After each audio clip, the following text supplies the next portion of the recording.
तहरीक इंसाफ के social media brigade की जानिब से सानह 9 मई के 25 मुलजिमान को फौजी अदालतों से सजाओं के खिलाफ भरपूर मुहिम चलाए जाने के बाद यूरोपीय यूनियन और बरतानिया ने मिलिट्री कोर्ट्स में सिविलियंस के ट्रायल पर तशवीश का इजहार किया है। लेकिन अजीब बात यह है कि जब इमरान खान दौर में फौजी अदालतें आम शहरियों को सजाएं सुनाती थी तो यूरोपीय यूनियन और बरतानिया दोनों खामोश रहते थे। यूरोपीय यूनियन और बरतानिया की जानिब से कहा गया है कि फौजी अदालतों से आम शहरियों को सजा देने का अमल शहरी और इंसानी हुकूक के बैनुल अक़वामी माहिदे से मुतसादिम है। पाकिस्तान भी इस माहिदे पर अमल करने के लिए दस्तखत करने वाले ममालिक में शामिल है। ताहम हकीकत यह है कि इमरान खान की वजारत उज़्मा के दौरान भी कई सिविलियंस को मिलिट्री अदालतों की जानिब से सजाएं सुनाई गयी और हुकूमत ने उनका दिफा किया। दिसंबर 2021 में इमरान खान के दौरे हुकूमत में इंसानी हुकूक के मारूफ कारकुन इदरीस खटक को भी सिविलियन होने के बावजूद कोर्ट मार्शल के बाद सजा सुनाई गई थी, जो अभी तक कैद है।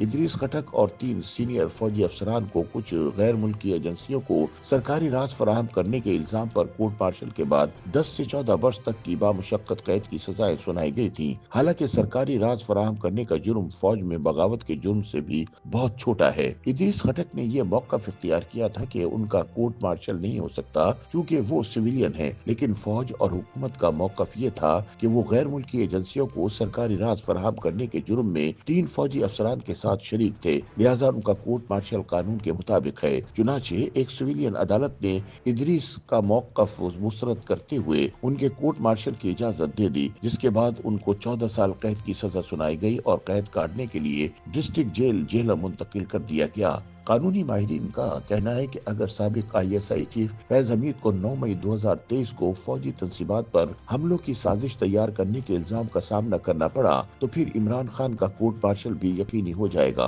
क्योंकि इनका ट्रायल भी ऐसे सिविलियन के तौर पर होगा जिसने फौजी अफसरान के साथ मिलकर फौज में बगावत की साजिश की। याद रहे कि इदरीस खटक के साथ जिन 3 सीनियर फौजी अफसरान का कोर्ट मार्शल किया गया, इनमें लेफ्टिनेंट कर्नल फैज रसूल को 14 वर्ष कैद की सजा सुनाई गई, लेफ्टिनेंट कर्नल अकमल को 10 वर्ष कैद, जबकि मेजर रिटायर्ड सैफुल्लाह को 12 वर्ष कैद की सजा सुनाई गई थी। इन तीनों फौजी अफसरान को कोर्ट मार्शल के बाद सजा काटने के लिए अडियाला जेल रावलपिंडी मुंतकिल कर दिया गया था। तीनों फौजी अफसरान और इदरीस खटक ने मुबैना तौर पर गैर मुल्की एजेंसियों को पाकिस्तान के कबायली इलाकों में गलत टारगेट्स बारे मालूमात फराहम की, जिनकी बुनियाद पर होने वाले ड्रोन हमलों में दर्जनों मासूम पश्तून मारे गए। ताहम कोर्ट मार्शल की कार्रवाई के दौरान चारों गिरफ्तार मुल्जिमान ने खुद पर लगाए जाने वाले इल्जामात को सख्ती से रद्द करते हुए ये मौक़िफ़ इख्तियार किया था कि पाकिस्तानी कबायली इलाकों में ड्रोन ऑपरेशन CIA ने ISI के साथ मिलकर किए थे, जिनका बुनियादी मकसद पाकिस्तानी दुश्मन तालिबान जंगजुओं को निशाना बनाना था। इससे पहले इंसानी हुकूक के कारकुन इदरीस खटक ने अपनी गिरफ्तारी को पेशावर हाई कोर्ट में चैलेंज किया था और ये मौक़िफ़ इख्तियार किया था कि उन पर लगाए गए इल्जामात झूठ पर मबनी है और फौजी अदालतों के खात्मे के बाद कोई मिलिट्री कोर्ट किसी भी सिविलियन का कोर्ट मार्शल नहीं कर सकती। दिफाई इदारों ने इदरीस खटक पर इल्जाम आयद किया था कि उन्होंने बरतानिया की खुफिया एजेंसी MI6 के एक एहलकार को पाकिस्तान में ड्रोन कार्रवाइयों से मुतालिक सरकारी राज फराहम किए, जिससे बेगुनाह पाकिस्तानी हमलों में मारे गए। ताहम इदरीस खटक के भाई की जानिब से दायर दरख्वास्त की समाअत करते हुए पेशावर हाई कोर्ट के चीफ जस्टिस कैसर राशिद खान और जस्टिस सैयद इरशाद अली ने पाकिस्तान आर्मी एक्ट के तहत फील्ड जनरल कोर्ट मार्शल को अपनी कार्रवाई रोकने का हुक्म देने से इनकार कर दिया था। चुनाचे कोर्ट मार्शल की कार्रवाई जारी रही और फिर दिसंबर 2021 में इदरीस खटक और 3 सीनियर फौजी अफसरान को कैद की सजा सुना दी गई। याद रहे कि इंसानी हुकूक के कारकुन इदरीस खटक को 13 नवंबर 2019 को सवाबी से हिरासत में लिया गया था, जिसके बाद इन्हें कई महीनों तक गिरफ्तारी जाहिर किए बगैर हिरासत में रखा गया। बाद में वजारत दिफा ने पूछे जाने पर अदालत में इंकिशाफ किया कि इदरीस खटक पाकिस्तान आर्मी एक्ट 1952 की सेक्शन 21D के तहत फौजी हुक्काम की तहवील में है, जिसे सरकारी राज एक्ट 1923 के सेक्शन 3 के साथ पढ़ा जाता है। सरकारी राजदारी एक्ट के तहत इदरीस खटक पर 8 इल्जामात आयद किए गए और ये कहा गया कि वो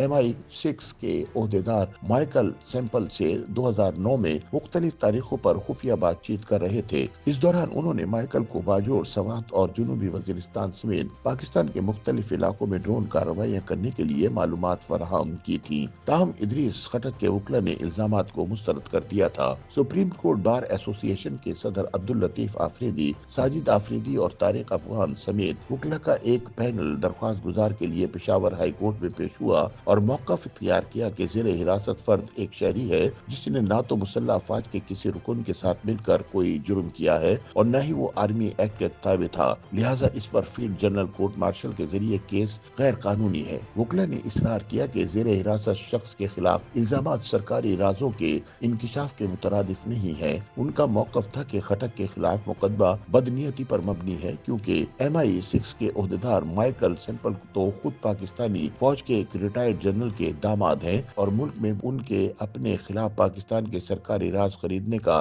कोई मुकदमा नहीं बनाया गया। दूसरी जानिब deputy attorney general Aamir Javed ने PTI हुकूमत की जानिब से पेश होते हुए ये मौक़िफ़ इख्तियार किया था कि फील्ड जनरल कोर्ट मार्शल का फौजी एक्ट के तहत खुसूसी दायरा इख्तियार है जिसमें न सिर्फ फौजी एहलकार बल्कि उन तमाम अफराद का अहाता किया जा सकता है जो इस एक्ट के ताबे हैं। चुनांचे पेशावर हाई कोर्ट ने यह फैसला सुनाया था कि इदरीस खटक समेत ज़ेर हिरासत अफराद पर सरकारी राज एक्ट और आर्मी एक्ट के तहत इल्जामात आयद किए गए थे, लिहाजा फील्ड जनरल कोर्ट मार्शल ज़ेर हिरासत मुलजिम का ट्रायल करने का इख्तियार रखती है। ऐसे में कानूनी माहिरीन का कहना है कि अगर फौजी हुक्काम 9 मई 2023 को अस्करी तंसीबात पर हमलों की साजिश के इल्जाम में इमरान खान पर फौजी अदालत में मुकदमा चलाने का फैसला करते हैं तो ये ना तो कोई अनोखी बात होगी और न ही इस हवाले से कोई कानूनी रुकावट होगी। YouTube पर गूगली न्यूज देखने के लिए youtube.com की सर्च बार में गूगली न्यूज TV टाइप करें। गूगली न्यूज के पेज पर